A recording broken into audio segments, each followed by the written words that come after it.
आज हम वैकल्पिक प्रश्नों का अध्ययन करने वाले हैं। नमस्कार मित्रों, मैं गजेंद्र सर आपका हार्दिक स्वागत करता हूं।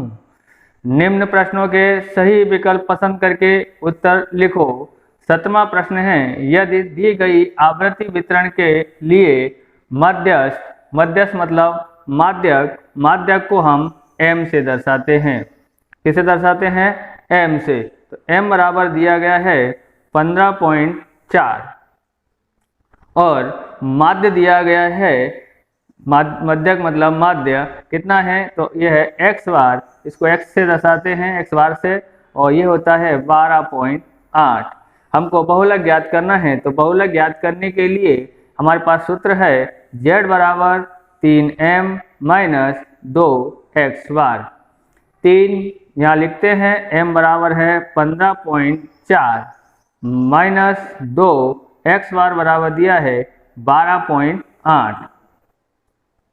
3 चौक 12 हासिल 1, 3 पंजे 15 और 1 16 हासिल 1, 3 1 3 और 1 4, 46.2 आता है।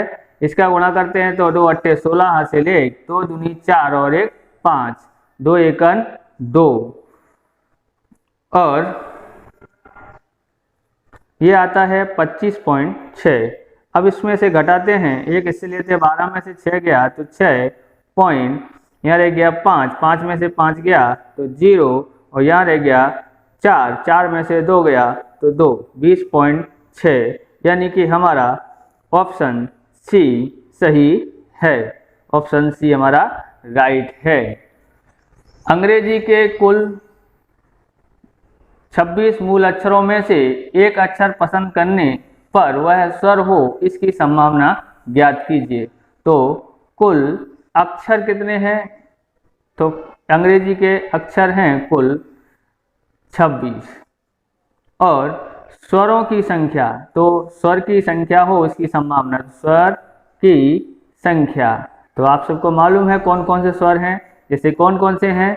तो ए, ई, आई, ओ, यू, यानी कुल कितने स्वर हैं? 5। यहाँ निकालते हैं, पीए बराबर कुल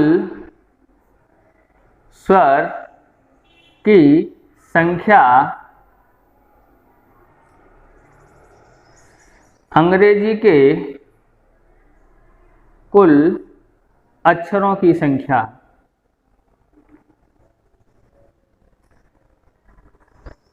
तो कितने हैं स्वरों की संख्या? 5 और अंग्रेजी के कुल अक्षर हैं 26। कटता नहीं है, इसलिए हमारा यही आंसर है। कौन सा है? तो इसमें भी ऑप्शन सी राइट है।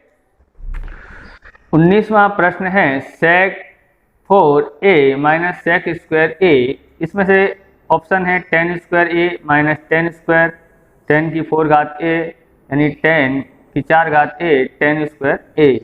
क्या ये ऑप्शन है? या 4 ऑप्शन अपने दिए गए हैं, तो कौन सा ऑप्शन हो सकता है? तो मैं 19वां प्रश्न सोल्व कर रहा हूं। क्या लिखते हैं? sec की 4a minus sec square a। यहाँ हम कॉमन लेते हैं, तो कॉमन लेते हैं sec स्क्वायर कॉमन लेते हैं, तो यहाँ होता है sec स्क्वायर a आता है और ये यहाँ से निकल जाता है, कितना हो जाता है? 1। तो यहाँ लिखते हैं sec स्क्वायर का सूत्र होता है 1 प्लस 10 स्क्वायर a और इसकी कीमत होती है 10 स्क्वायर a। अब हम इसका इससे गुणा कर देते हैं, तो आता है 10 स्क्वायर a और इसका इससे करते हैं तो कितना हो जाता है? 10 की 2 घात और 2 घात 4 घात a हो जाता है। अब यहाँ पर देखते हैं, तो यहाँ पर कौन सा ऑप्शन सही है?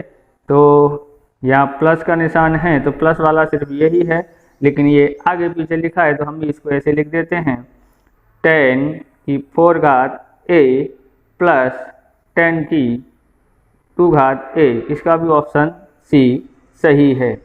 अब हम करते हैं 20वां प्रश्न। 20वां प्रश्न है, 6 सेमी की भुजा वाले वर्ग के अंतर्गत वृत्त का क्षेत्रफल सेमी की 2 घात होगी। पाई में लिखना है, पाई यानी ऑप्शन है 36 पाई, 18 पाई, 12 पाई और 9 पाई दिया गया है। तो आप इसको समझे कैसे करते हैं। तो सबसे पहले हम यहाँ ध्यान रखते हैं कि यानी कि चतुर्भुज का नाम वर्ग है, उसके अंदर 6 सेमी भुजा दी गई है, तो उसके अंदर वृत्त है, तो वो ये क्या कहलाएगा, उसका व्यास कहलाएगा। वृत्त का व्यास कितना है, 6 सेमी। अब हमको ज्ञात करनी है त्रिज्या, तो व्यास बट्टे 2, तो यहाँ पर आता है 6 बट्टे में 2, यानी ये 3 सेमी हमारी त्रिज्या आई। अब वृत्त का क्षेत्रफल, तो वृत्त का क्षेत्रफल बराबर पाई आर स्क्वायर। यहाँ पाई की कीमत नहीं लिखनी है, आर बराबर कितना लिखना है, तो 3। तो यहाँ पर देखते हैं 3 का वर्ग होता है 9 पाई इसका आंसर है। तो यहाँ लिखेंगे सेमी की घात 2, तो 9 पाई यानी कि ऑप्शन डी सही है। 21वां प्रश्न, गोले की त्रिज्या दुगनी करने पर उसका घनफल खाली जगह गुना होगा। ऑप्शन ए 2 गुना, 4 गुना, 8 गुना, 16 गुना। तो यहाँ पर आप देखें, सबसे पहले हम लिखते हैं गोले का घनफल। गोले का घनफल का सूत्र होता है तो पाई 4/3 पाई आर का घन। अगर हम लोग दुगुना करते हैं तो 2 का घन कितना होता है, 8, तो 8 गुना आंसर आएगा। ये डायरेक्ट घात के ऊपर से देख लेने का है कि घात कितनी है, तो घात है कितनी है, तो 3 घात है, तो उसके अनुसार हो जाता है। या तुमको बेसिक रूप से सॉल्व करना है तो उससे भी कर सकते हैं। जैसे ही हमारा R1 आया, अब R2 हम देखते हैं, तो R2 हमको बोला है कि 2 गुना त्रिज्या का 2 गुना, यानी एक त्रिज्या थी तो उसका 2 गुना करते हैं, तो ये होता है 2। अब हम 2 लिख के देखते हैं, तो नए गोले का घनफल कितना है, 4/3 पाई। इसको भी देख लेते हैं, 4/3 पाई। यहाँ 1 लिख के देख लेते हैं तो कितना आता है, तो 4/3 पाई। 1 का घन 1 होता है। अब यहाँ पर रखते हैं 2 की 3 घात, यानी 4/3 पाई। अब यहाँ पर देखोगे 2 का घन कितना होता है, 8 होता है, यानी कितनी गुनी हुई, 8 गुनी। इसका आंसर आया 8 गुना। ऑप्शन सी राइट है। 22वां प्रश्न हम करते हैं। 22वां प्रश्न है, 5 सेमी त्रिज्या और उतनी ही ऊंचाई वाले बेलनाकार का घनफल खाली जगह सेमी की 3 घात होगी। Option A 5 pi, B 25 pi, C 125 pi, D 625 pi. तो सबसे पहले हम यहाँ पर लिखते हैं, क्या है, बेलनाकार आकार है। बेलनाकार आकार में देखेंगे हम, तो आर बराबर दिया है 5 सेमी, उतनी ही ऊंचाई यानी एच बराबर भी 5 सेमी लेना है। यहाँ लिखते हैं बेलनाकार का घनफल। घनफल का मतलब होता है आयतन। क्या होता है, आयतन। तो हम यहाँ लिखेंगे पाई आर स्क्वायर एच। पाई की कीमत लिखनी नहीं है, आर बराबर 5 है, एच बराबर भी 5 है। तो यहाँ लिखते हैं पाई 5 का वर्ग होता है 25 और 5 का 5। 5 से 5 से गुणा करते हैं तो 125 पाई। इसका भी ऑप्शन कैसा है, सी राइट है। निम्न प्रश्नों के सही जोड़े बनाओ। विभाग ए, विभाग बी। 23वां प्रश्न है, एक समांतर श्रेणी 7, 13, 19 का प्रथम 5 पदों का योगफल ज्ञात करना है। या 78 होगा या फिर 95 होगा। सबसे पहले हम ज्ञात करते हैं यहाँ पर ए, यानी कि प्रथम पद कितना है, 7 है। अब हम ज्ञात करते हैं डी। तो डी कैसे ज्ञात करते हैं, पीछे वाले पद में से आगे वाला पद माइनस कर देते हैं तो 6 आता है। इसी प्रकार से हम योगफल का सूत्र लगाएंगे, प्रथम 5 पदों का योगफल। तो 5 पद ज्ञात करते हैं। अब यहाँ पर लिखते हैं A5 का सूत्र लगाते हैं, तो योगफल का सूत्र है n/2 2a प्लस n-1 गुणा t। n कितना दिया है, 5/2। अब 2 की जगह पर 2 और a की जगह पर हमारे पास कितना है, 7 है, बराबर। हम यहाँ पर 7 कर देते हैं। अब यहाँ पर n बराबर 5 - 1 और d बराबर दिया है 6। 5/2 2 सत्ते 14, 4 बचा और 4 छिंग 24, 5/2, यहाँ पर 4 और 4 8 होता है, 2 और 1 3।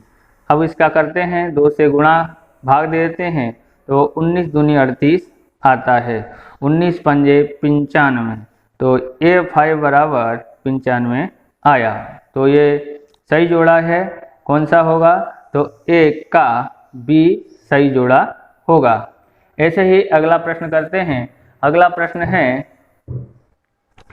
24वां, यदि किसी आवृत्ति वितरण के लिए x बार बराबर 18 और m बराबर 22 हो तो z की कीमत ज्ञात कीजिए, या तो 30 होगी या तो 20, कौन सी होगी वो ज्ञात करना है।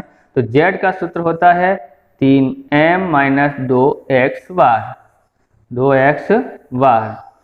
अब 3 की जगह पर 3 और m बराबर दिया है 22, 2 की जगह पर 2, ये कितना दिया है 18, ये होता है 66, 18 दूनी 36, तो कितना बचता है 0, 6 में से 3 घटाते हैं तो 3, तो ये आया हमारा z बराबर 30। यहाँ पर देखेंगे एक का A सही है। अगर आपको हमारा वीडियो अच्छा लगे तो लाइक करें, शेयर करें, कमेंट करें और चैनल पर नए हो तो चैनल को सब्सक्राइब करें। जय हिंद, जय भारत।